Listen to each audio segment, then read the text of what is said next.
ఈ stir fried baby corn with టోఫుకి కావాల్సిన ingredients ఒకసారి చూసినట్లయితే ఇక్కడ బేబీకార్న్ వాడుతున్నాము. బేబీకార్న్ చాలా చక్కటి బేబీకార్న్. దాంతోపాటుగానే సెస్మే, ఇది ఏంటంటే నువ్వులు అనమాట. తెల్ల నువ్వులు వాడుతున్నాం ఇక్కడ. తెల్ల నువ్వులు గార్నిష్ కోసం యూజ్ చేయొచ్చు, లేకపోతే వంట ప్రాసెస్లో కూడా వాడతాము. అలాగే పీనట్స్ వాడుతున్నాం ఇక్కడ, అంటే వేరుశెనగ గుళ్ళు. ఇవి పేస్ట్ చేసుకొని వాడుకోవచ్చు, లేకపోతే ఫ్రై చేసుకొని కూడా వాడచ్చు. దీనికి నేను ఫ్రై చేసి వాడుతున్నాను, అది ప్రాసెస్ని గమనిస్తూ ఉండండి. అలాగే సోయా సాస్, ఒక ఉల్లిపాయ వాడుతున్నాము, కాస్తంత పంచదార. టోఫు అంటే మనకు తెలిసిందే, జనరల్గా ఇది పన్నీర్ లాగా కూడా, అంటే పన్నీర్ని కూడా వాడుకోవచ్చు, లేకపోతే టోఫునైనా వాడుకోవచ్చు. టోఫు అంటే సోయాబీన్తో తయారు చేసింది, పన్నీర్ అంటే మిల్క్తో తయారు చేసింది. ఏదైనా కూడా యూజ్ చేయొచ్చు అనమాట, అది ఆల్రెడీ ప్రాసెస్డ్. అలాగే ఇక్కడ చూసినట్లయితే కోకోనట్ మిల్క్ కొద్దిగా వాడుతున్నాము. దాంతోపాటుగానే వెల్లుల్లి, ఇవన్నింటి కాంబినేషన్లో ఫుడ్ ప్రాసెస్ రెడీ చేసుకుందాం. అయితే ప్రాసెస్ కూడా చాలా చాలా సింపుల్గా ఉంటుంది. అయితే ఈ వేరుశెనగ గుళ్ళు ఏవైతే ఉన్నాయో వీటిని మనం వేయించుకోవాలి, తర్వాత ప్రాసెస్ అంతా ఉంటుంది. వేరుశెనగ గుళ్ళు వేగి తర్వాత చల్లబడి దాన్ని పొట్టు తీయాలి కాబట్టి ఫస్ట్ దీన్ని పెనం మీద వేసేస్తాను, సో దట్ మనకి అది తొందరగా రెడీ అయిపోతుంది మిగతా పనులు చేసుకునే లోపు. కాబట్టి ఫాస్ట్గా స్టవ్ వెలిగించేయబోతున్నాను.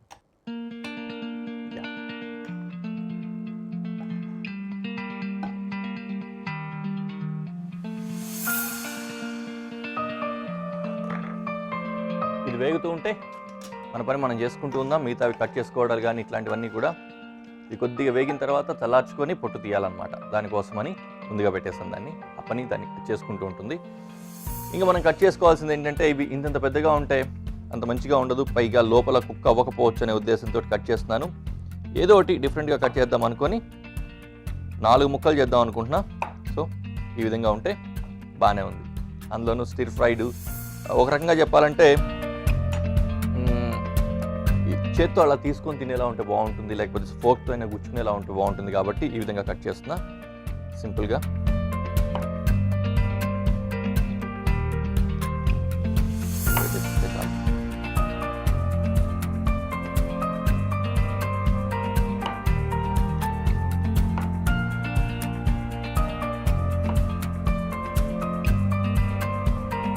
చిన్న బేబీ కార్న్స్ని 2 ముక్కలే చేసుకుంటున్నా, మిగతావన్నీ 4 ముక్కలు చేశాను. సరిపోయింది బేబీ కార్న్ కటింగ్. దీన్ని ఇలా తీసేసుకుని మళ్ళీ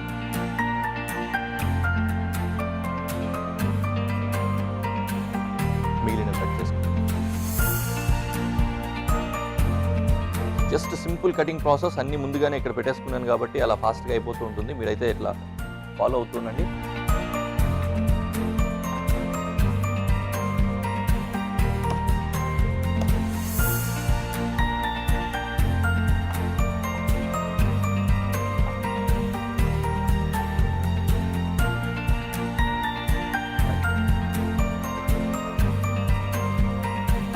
కూరలు చేసుకుంటాం కదా, అదే స్టైల్ అనమాట.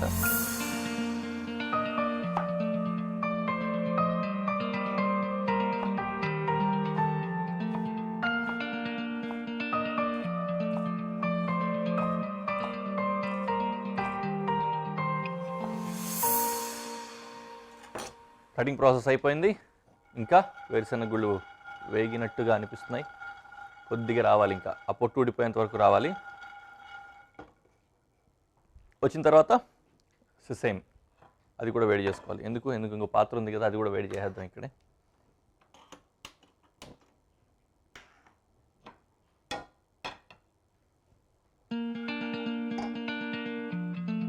రైట్,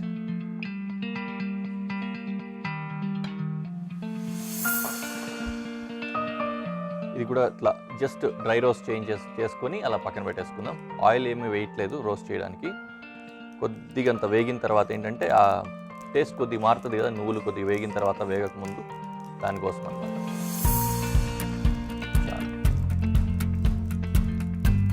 పీనట్స్ కూడా వేగిపోయాయి, చిట్టపట్లు ఆడుతూ ఎగుతున్నాయి పైకి.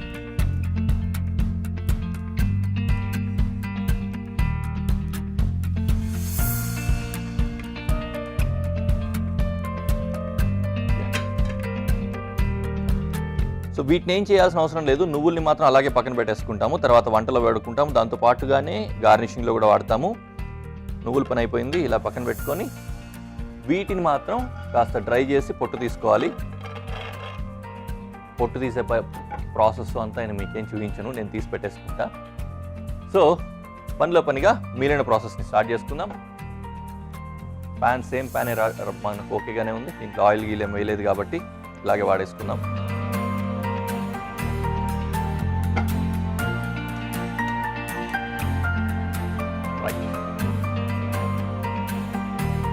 ఇందులో ఇప్పుడు ఆయిల్ వేసి మిగిలిన ప్రాసెస్ అంతా కూడా చేసుకుందాం.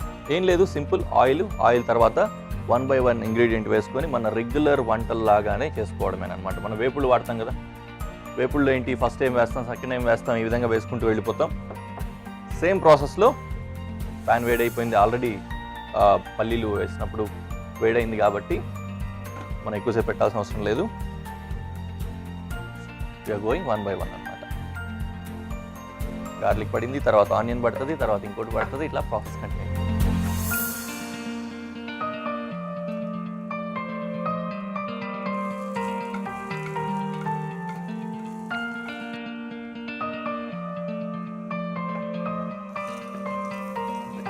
తర్వాత ఉల్లిపాయలు వేసుకున్నాం.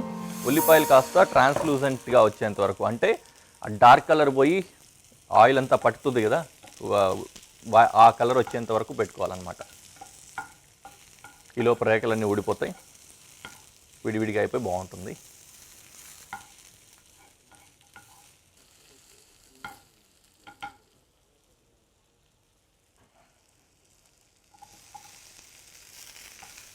తర్వాత బేబీకార్న్ వేసుకున్నాం. బేబీకార్న్ కూడా కొద్దిగా హార్డ్గా ఉంటుంది కాబట్టి కాస్త కుక్ అవ్వడానికి ముందుగానే వేసుకుంటే కుక్ అవుతూ ఉంటుంది.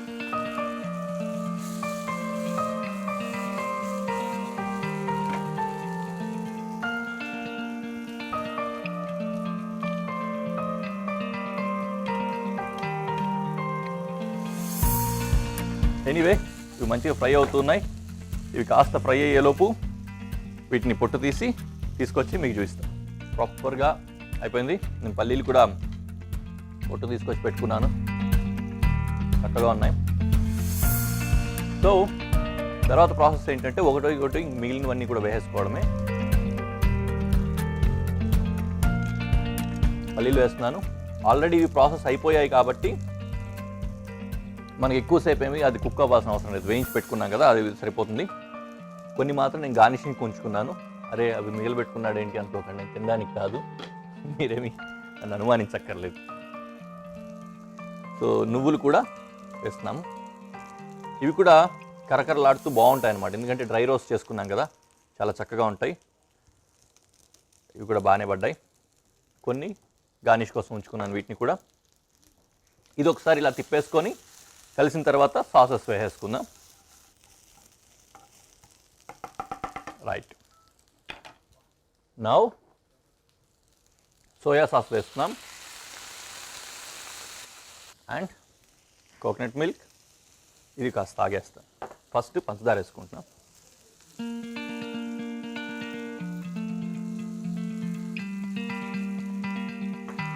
ఇది కొద్దిగా కలిపి కోకోనట్ మిల్క్.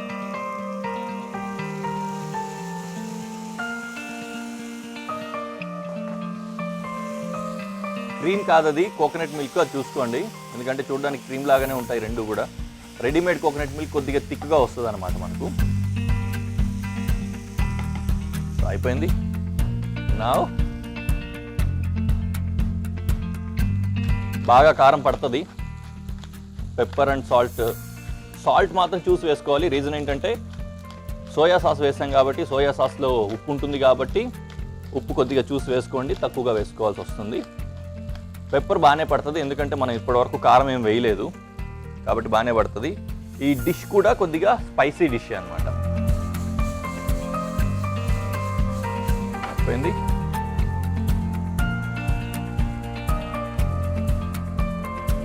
సాల్ట్ పడింది.